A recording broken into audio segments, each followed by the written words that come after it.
عزیزو، کشمیر کی سرزمین پر میری پہلی آمد ہے اور بہت کچھ آپ کے درمیان اتنی دیر سے دیکھنے کو ملا۔ ہر جگہ کا کلچر اور ہر جگہ کا ماحول تبدیل ہو جاتا ہے، اور میرے لیے ایک پہلا اتفاق بھی ہے کہ پوری کشمیری تقریر میں بیٹھ کر سنتا رہا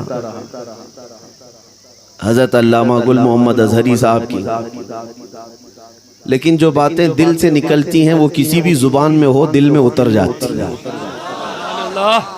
تو اسی لیے مجھے بھی کچھ کشمیری باتیں سمجھ میں آئی گئی۔ وہ کیا کہہ رہے تھے؟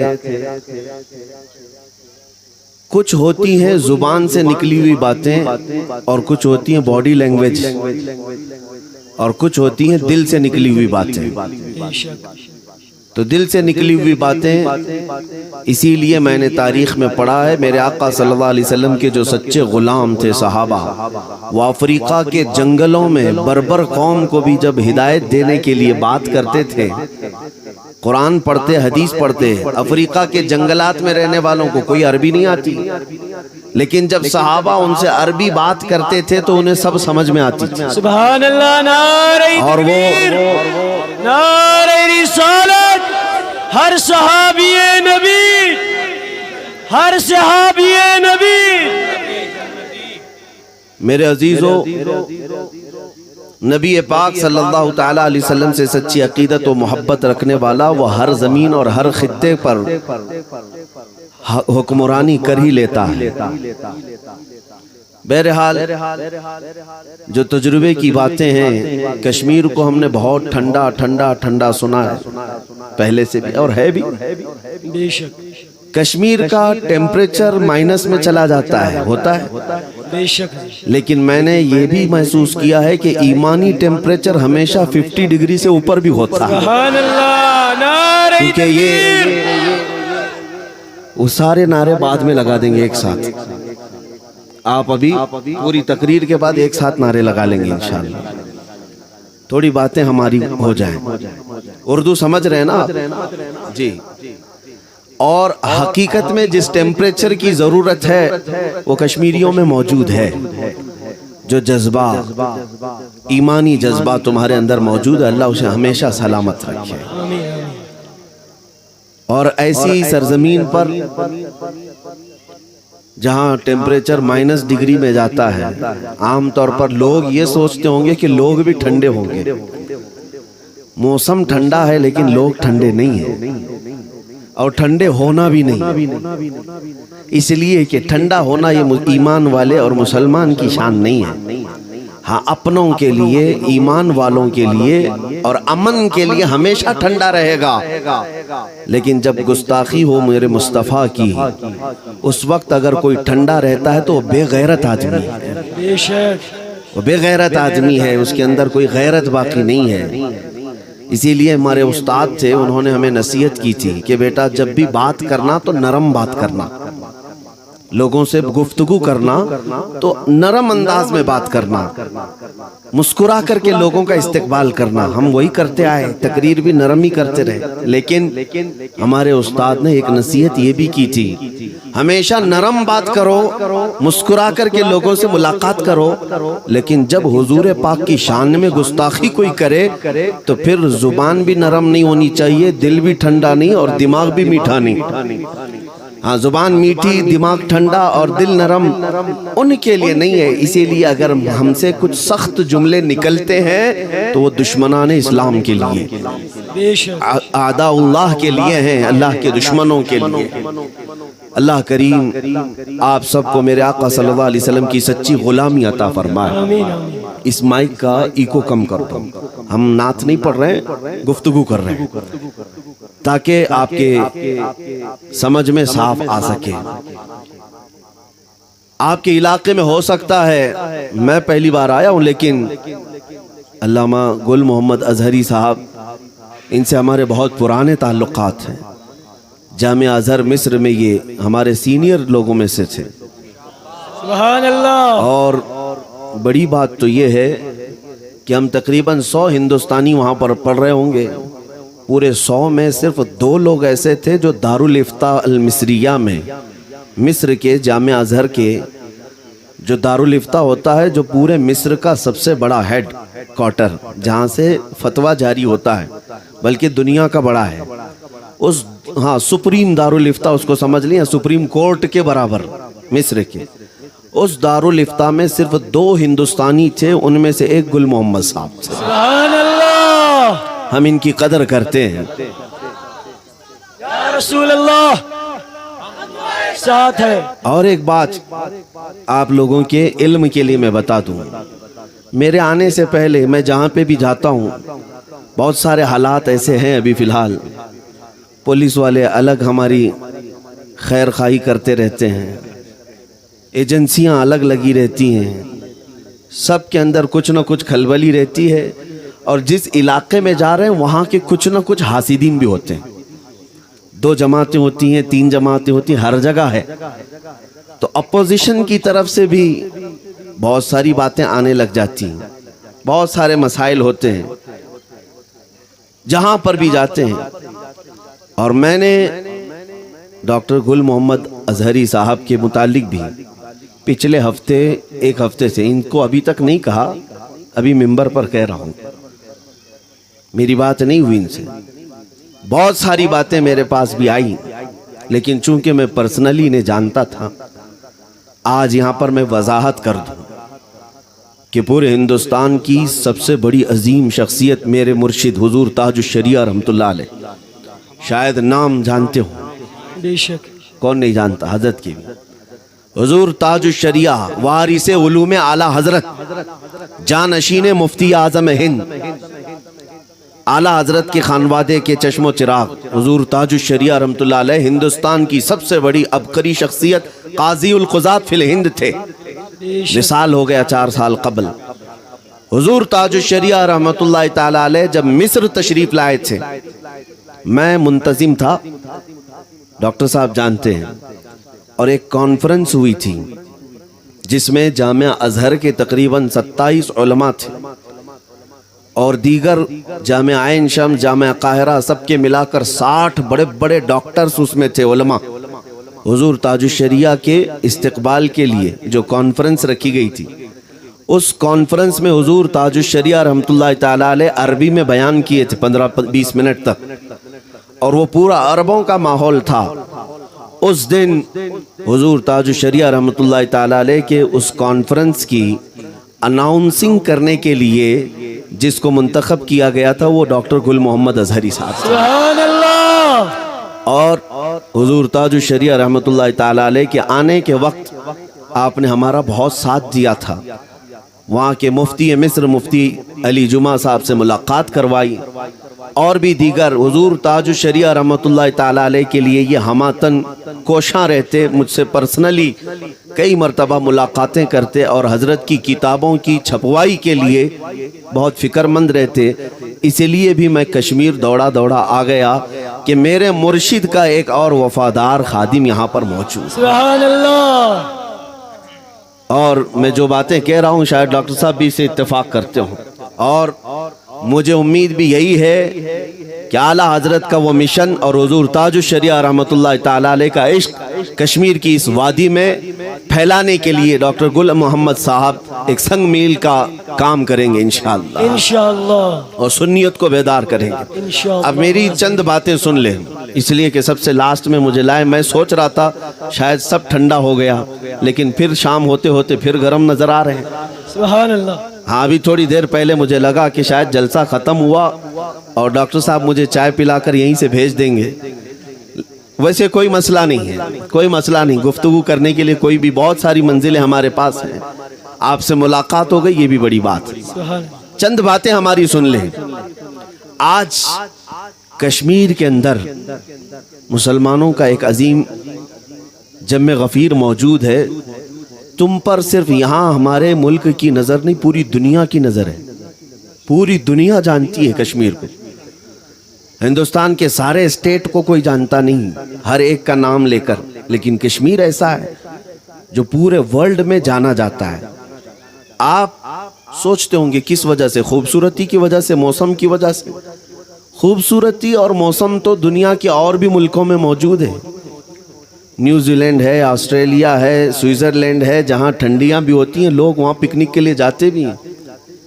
کشمیر ہو سکتا ہے یہاں کے پیچیدہ مسائل کو لے کر کے بھی مشہور ہے، لیکن میں آپ کو بتاتا ہوں اصل میں جو تمہاری شہرت ہے، تمہارا جذبہ، تمہارا ایمان اپنی جگہ پر، دنیا میں تمہاری شہرت ظلم سہنے کے نام پر مشہور ہے، لیکن یہ اچھی بات نہیں۔ مظلوم قوم، ظلم سہنے والی قوم کے نام پر پوری دنیا میں تمہارا تعارف ہوا ہے، سب سے زیادہ ظلم سہتی ہے۔ میرے عزیزو، گھبرانے کی بات نہیں، وقت کی بات ہے، لیکن میں کچھ وجوہات لے کر کے آیا ہوں۔ تمہارے درمیان ایسی کون سی چیز ہے جو تمہارے ایمان اور تمہارے اسلام کے باوجود تمہیں آج مغلوب کی ہوئی ہے، تمہیں آج ٹکڑوں میں بدلی ہوئی ہے؟ ایک چیز دل سے نکال لینا آج سے کہ تمہارے لیے کشمیریت، قومیت اہم نہیں، یہ تعصب اسلام میں جائز نہیں ہے، یہ تعصب نہیں ہے ہمارے اسلام میں۔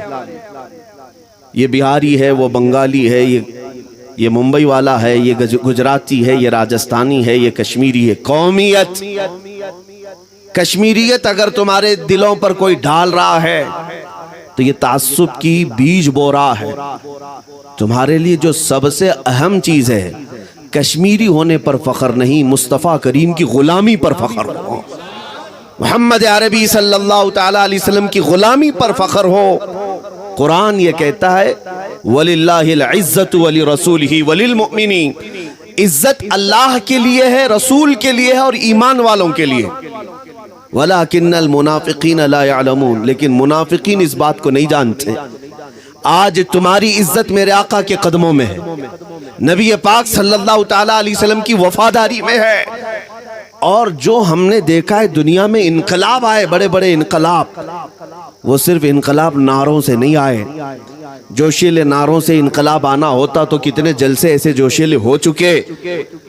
جو انقلاب آیا ہے وہ عاشقان مصطفیٰ سے آیا ہے، نبی پاک صلی اللہ علیہ وسلم کے سچے غلاموں سے۔ اس انقلاب کو اگر تمہارے اندر لانا ہے تو نبی پاک صلی اللہ علیہ وسلم سے سچی محبت کرو۔ دنیا تمہیں آج حضور سے دور کرنے کے لیے سارے ہتھ کنڈے اپنا رہی ہے۔ تمہارے ہاتھوں میں کیا کیا نہیں دے دیا گیا، تمہاری پہچان ختم کرنے کے لیے اس دنیا نے ایڑی چھوٹی کا زور لگایا ہے کہ تمہارے چہروں پر سے غلامی مصطفیٰ کا کوئی اثر باقی نہ رہے، تمہارا رشتہ کمزور ہو جائے۔ ہر نوجوان آج نشہ کا ایڈکٹ ہے۔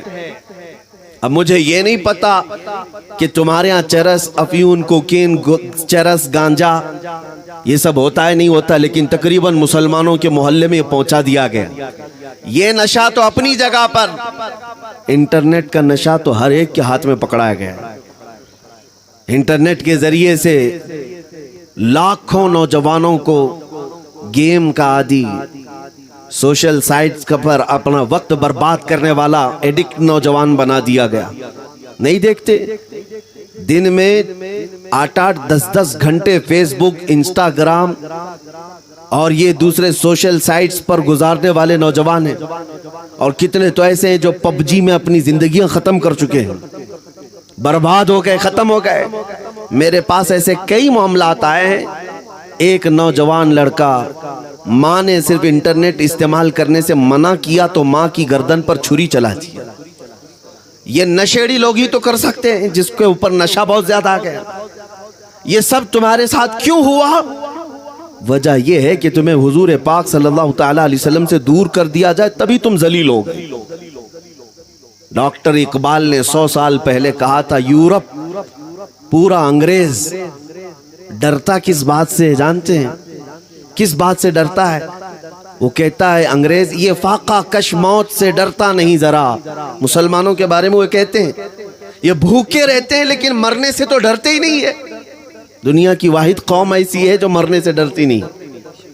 یہ فاقہ کش موت سے ڈرتا نہیں ذرا، انگریز کہتے ہیں روح محمدی اس کے بدن سے نکال دو۔ روح محمدی اس کے بدن سے نکال دو. یہ روح محمدی جو ہے یہی اس کو طاقتور بناتی ہے. یہ 1000 ٹکڑوں میں بٹ جاتا ہے پھر بھی جمع ہوتا ہے. کون سی چیز تمہیں جمع کرتی ہے بار بار؟ میرے آقا کا نام ہے, حضور پاک کی محبت ہے. میرے عزیزوں, ایک انگریز, ایک یہودی عالم ہے جس نے 20 سال ریسرچ کیا ہے اس ٹاپک پر کہ مسلمانوں کو کتنی مرتبہ جینوسائیڈ کرنے کی کوشش کی گئی, یعنی پوری نسل کشی. دنیا میں کچھ قومیں ایسی ہیں افریقہ کی جن کی نسل کشی کی گئی, وہ ختم ہی ہو گئی, قوم ہی ختم ہو گئی, آج ان کے نام بھی نہیں ہیں. کئی قومیں ایسی ہیں میجورٹی والوں نے وہ مائنورٹی کو ختم ہی کر دیا, اور تمہارے ساتھ 100 سے زیادہ مرتبہ کوششیں ہوئی دنیا میں قتل عام کر کر کے. ہلاکو کے زمانے میں, چنگیز کے زمانے میں, منگولوں کے زمانے میں بغداد کو 5 بار تباہ کیا گیا ہے. مسلمانوں کے خون سے پورا دریائے دجلہ لال ہو گیا. کئی مرتبہ طرابلس, مراکش, جزائر, تونس, مصر, یہ سب کے سب مسلمانوں کے توڑ کر رکھ دیے گئے تھے, لیکن آج پھر لہلہا رہے. ہر مسجد سے اذان آج پھر ہوتی ہے, منبروں سے خطبے رسول پاک کے آج پھر ہوتے ہیں. ایک یہودی عالم کہتا ہے میں نے 20 سال ریسرچ کیا, ان کو بار بار مارا جاتا ہے, کاٹا جاتا ہے, توڑا جاتا ہے, پھر یہ جمع کیسے ہوتے, جبکہ ان کے پاس ڈھنگ کا کوئی لیڈر بھی نہیں ہے جو ان کو سب کو ایک پلیٹ فارم پر جمع کرے. ایسا لیڈر بھی نہیں ہے, پھر ان کو کون جمع کرتا ہے؟ اس یہودی عالم سے پوچھا گیا تمہارا ریزلٹ کیا آیا, تمہارے ریسرچ کا, تم نے جو جانچ پڑتال کی اس کا نتیجہ کیا آیا؟ وہ یہودی کہتا ہے میں نے دیکھا کہ اگر 1000 ٹکڑوں کے بعد جمع ہو جاتے ہیں تو انہیں کوئی لیڈر یا کوئی مولوی نہیں جمع کرتا, ان کو نام محمد جمع کرتا ہے صلی اللہ تعالی علیہ وسلم. نبی پاک صلی اللہ تعالی علیہ وسلم کی محبت ایک ایسی چیز ہے کہ 1000 ٹکڑوں میں ہو جانے کے بعد پھر بھی یہ متحد ہو ہی جاتے ہیں. میں پچھلے 2 سال سے اس کا تجربہ دیکھ رہا ہوں, عینی شاہد ہوں. جب ہندوستان کی سرزمین پر حضور پاک صلی اللہ تعالی علیہ وسلم کی شان میں گستاخیاں ہو رہی تھی, کچھ کتے بھونک رہے تھے, ہو سکتا ہے آپ تک بھی خبریں آئی ہوں, اور دلی کی سرزمین سے میرے آقا صلی اللہ علیہ وسلم کی شان میں اہانت کی جا رہی تھی. دل تو سب کا درد کر رہا تھا, کون ایسا بچہ ہو سکتا ہے مسلمان جس کو حضور کی گالیاں پسند ہوں؟ کوئی نہیں. علماء کے سب کے دل جھلے ہوئے تھے, ہمارے بھی دل. ہم نے آواز لگائی تھی ان پاکھنڈیوں کو, مردودوں کہ ہم حق و باطل کا معرکہ دیکھتے ہیں, میدان میں آؤ. نبی پاک صلی اللہ تعالی علیہ وسلم کی عزت کے متعلق ڈیبیٹ کرنا, مناظرہ کرنا بات کی بات ہے, آؤ پریکٹیکل دیکھ لیتے ہیں.